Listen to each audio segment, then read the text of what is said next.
Shalom. First and foremost, I want to give all praises, honor, and glory to Yahweh, Bahasham, Yahweh Shai, Bahasham, Recha Kodash. Double honors to the elders and the apostles of Great Millstone, and peace and blessings to the elect. And today I'm going to do this video, it'll be Lord willing, quick, straight to the point. But this is a very, very interesting, I find it very interesting. What turn this situation is taken. Now, this is a video that I just saw on Twitter from Breaking 911, breaking, and as it says, not an invasion. Migrant on TikTok encourages followers to illegally cross the border and become squatters, calling it a quote land invasion. We have to not live in the street and not be a public burden. Now, before I play this video to where you can see it for yourself, there's I suspect, to me it when you watch the video, it sounds pretty orchestrated. Okay, as in, the you can tell by watching his eyes that he is reading off of something. This isn't coming off the top of his head. So whether this is an actual migrant who was maybe paid to do it, I don't know. But it definitely plays into the narrative. Okay, it definitely does. So, in a situation like this, whether it's organic or inorganic, the fact that it still goes along with the narrative they're pushing, I guess is really what matters to them. But like I said, I'll play it for you to see it. Now, at the same time, this morning, I also came across this article. And what makes it interesting, almost comical at this point, is that yesterday, a federal court basically, as you can see here, actually, let me see. Yeah, so a federal court basically made it to where Texas could take action against migrants entering the country illegally. And actually, like deport them and, take necessary action, arrest them, and do so on and so forth. And then today, or just shortly after that, the appeals court basically overturned that. So it's like this back and forth, where now you can see that majority of people are starting to push on that. And Trump is riding that, right? He's riding that all the way to say, hey, look at what this guy is doing. He's tearing up your country. And so majority of people are saying, yo, what's up with this, what's up with the Biden admin, to where you keep on trying to appeal this, this order, but you're seeing what's going on in the country now. And in addition, now they're openly telling you, and like I said, I think I said this in the lesson yesterday or so, the more people find out about the leniency, okay, that there is of just basically lawlessness and anarchy, then the more crime is going to go up, right? And they're finding out that there's not enough law enforcement to do anything about it. So as a matter of fact, let me see if I can actually pull it up here, but I think they were saying that the LAPD, not HLA, just LAPD, develops new task force against organized migrant home invasions. So apparently this is what's going on over there. Okay, I think this is it. Los Angeles Police Department creates task force to combat burglaries led by Latin American gangs. So similar to what you're going to hear in this lesson, in this video, you're having organized, crime, that they're basically like gangs are getting together saying, we're going over there to target, especially those rich neighborhoods, So let's play this real quick, and let's go on with the lesson. Mi gente, he pensado invadir una casa en United States, ya que me enteré que existe una ley que dice que si una casa no está habitada, podemos expropiarla. Capichi, muchachos, aquí en United States también se aplica la de invasión de terreno. Y creo que ese será mi próximo negocio. Invadir casas abandonadas, ya que me he buscado unos códigos con mis amigos africanos y me dijeron que ya llevan como 7 casas expropiadas. Y como dice el dicho, papi, hay que buscar la vuelta. Y la vuelta ahorita mismo es invadir casas, ya que nos encontramos en situación de calle y es la única manera que tenemos para no vivir en la calle y no ser una carga pública. Capichi, la ley dice que las casas abandonadas, deterioradas y que esté en mal estado, podemos llegar y repararlas, vivir en ellas y si podemos venderla, hasta pedir créditos con ella. ¿Qué dicen ustedes? No, I mean, whatever law that is, I haven't seen or heard about it. And like I said, I doubt the organicness, if that's a word, of, this video. But nevertheless, it still does, like I said, play into that whole narrative. Okay, and as a matter of fact, let me hold this precept on deck, because since we're talking about invasions, there's actually a precept for that. Remember this, 2nd Esdras 15 and let's just get to the point. Yeah. 2nd Esdras 15 and 17. A man shall desire to go into a city and shall not be able, for because of their pride, the cities shall be troubled. And the cities are going to be troubled in many ways.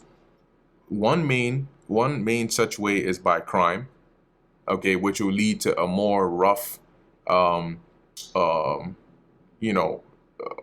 what's the word I'm even looking? Enforcement of law, if you want to put it that way, okay. But nevertheless, it's getting to that point where it's going to be dangerous to be caught out in these streets. The houses shall be destroyed, and men shall be afraid. A man shall have no pity upon his neighbor, but shall destroy their houses with the sword, and spoil their goods because of the lack of bread and for great tribulation. Now, originally you may be thinking here, if it's here in America, it might just be amongst Americans, but now you're seeing how, hey, this neighbor here, or these men here, are not limited to just citizens, okay? Now you have so many people in the country, and I saw a video this morning that was saying that, a lot of these migrants, men, are also being basically kicked out of the shelters, saying after 30 days, that's it, that's all you get. So where they gonna go? Where they gonna go? Well, a lot of them are finding their way to, because some of them are not just rogues. Some of them have ties already in the U.S. Hence, gangs. The Latin American gangs are not only in Latin America, they have roots and connects here in the U.S. as well. Okay? And so they can literally organize situations to where they can, as this guy says, he's going to make it his business to get into the house invasion and stuff, that situation. That's where he's at. That's where his mind is at. So you own a nice house, you better start watching out, look 2, 3 times, 4 times every night. And the cops are already telling you that in certain places, don't call us for burglary. So isn't that interesting? Who the same people, are you telling me the same people who are telling they're understaffed, they don't have enough people to come to these some of these situations that you call them for, are the same ones that are going to be defending you against these same situations that they're telling you that they cannot defend you against? You get your car stolen, call who you need to call and do your best, but don't call 911. Man, it's crazy. Anyway, let's read a little bit of this and then a little bit of this. So, the Los Angeles Police Department launched a task force in response to Latin American groups robbing wealthy families' homes in Southern California. They're not going for your purse. They're not going for your wallet. They're not going for your bike. They want your house. You know, or better yet, the good luxuries in your house. Okay. Now, if you're not lucky with how bad things are going, soon they might just take your house. But like we just read in 2 Esdras 15, what were they going to be doing? They were going to be destroying the houses with the sword and spoiling their goods. Well, guess what? When you break into somebody's house and you rob their house, you're taking their goods. And if a gang pulls up and it's just you or your kids or your woman at home, what now that's a problem, right? Okay, because then they're gonna look at your kids and your woman as goods, and they might look at you as goods. And then you're trying to call 911, and you remember these dudes said don't call us because we're not coming. So what you gonna do? Where we gonna go? I can tell you that we have a significant increase in burglaries from organized groups that are outside this country, and that's the key part. Organized. They're not like just random. No, they're targeting his hits that they're targeting. They are coming into the country and they are targeting high-end residents. LAPD Chief Dominic Choi said last week. NBCLA reported, and we are addressing that specifically in a task force fashion through multi-agencies. But in order to have that additional task force, that of course involves additional funding, additional money, if they have that. Okay.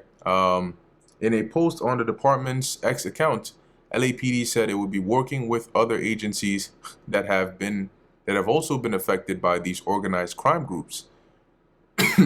Foreign burglars have also robbed homes in Orange, Ventura, San Diego, and Santa Barbara counties, according to investigators. So now certain areas that were looked at as, I want to go here one day, I want to get a house here one. Now you got to think twice about that, because now safety is a big concern.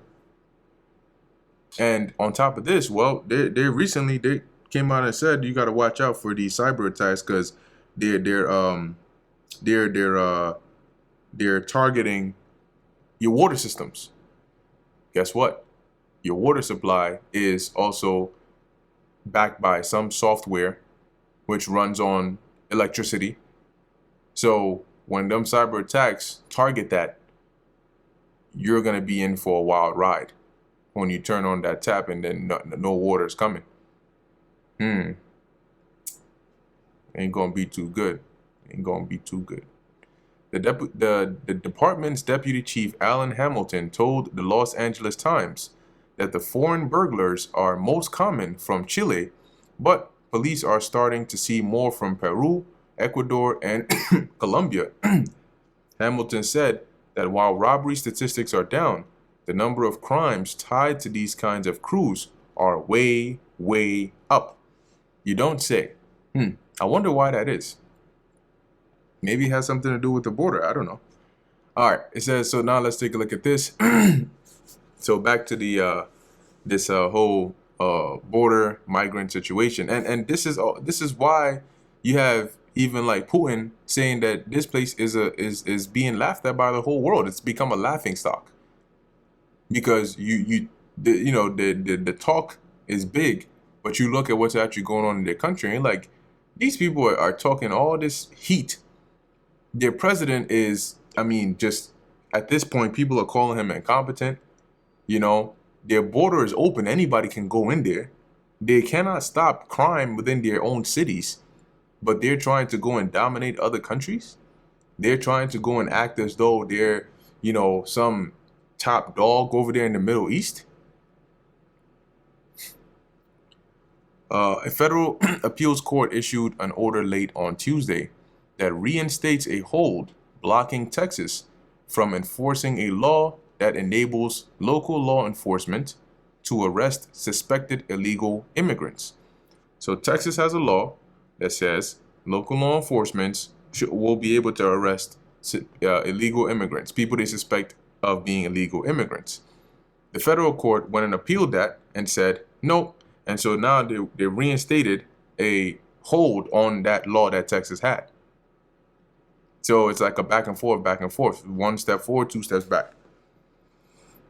This decision came from a 3-judge panel on the 5th U.S. Circuit Court of Appeals, voting 2-1 to overturn a previous ruling made by another panel of the same court that granted an administrative stay on the law's implementation.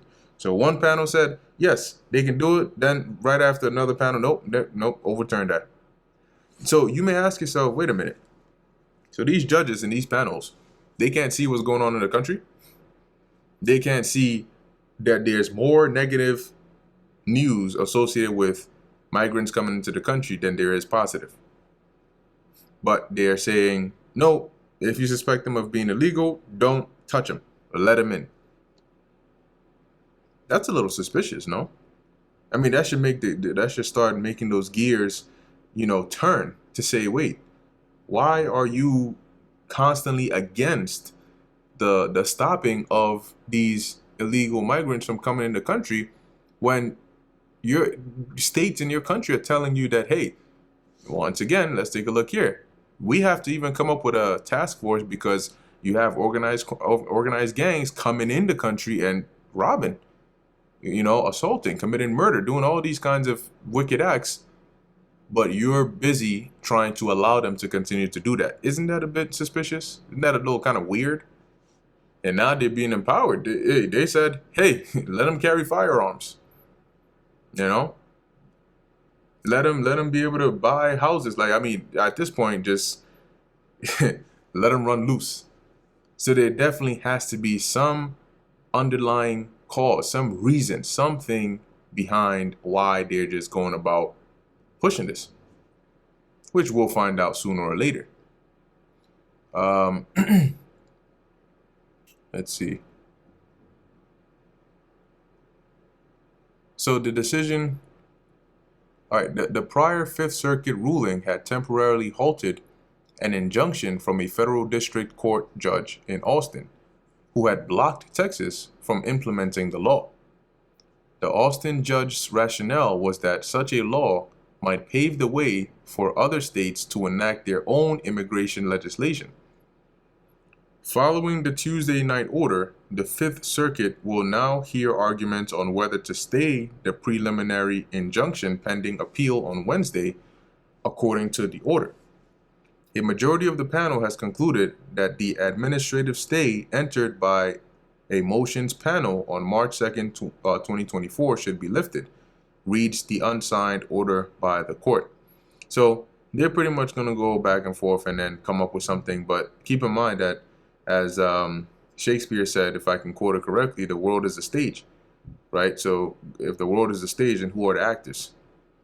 So remember that all these things are what you see, on the stage. But then there's also what goes on behind the curtains. Okay? So let's keep that in mind. Now, this is the book of 2 Corinthians chapter 2, verse 11. And it reads, lest Satan should get an advantage of us. The us here, who's that? It ain't talking about everybody, because Satan is getting the advantage of majority of people. But those of us who the Lord is blessed with the eyeself to see, to remain circumspect, right? We are not ignorant of his devices. And all these narratives that they push, these events that they use to drive their narratives, these are all part of their devices, their plans, their conniving schemes. But guess what? We're not ignorant of that. We are very well aware of their capabilities and their intentions.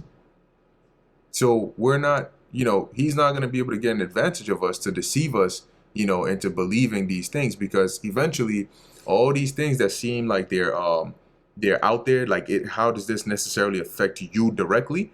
They're all going to eventually come to you.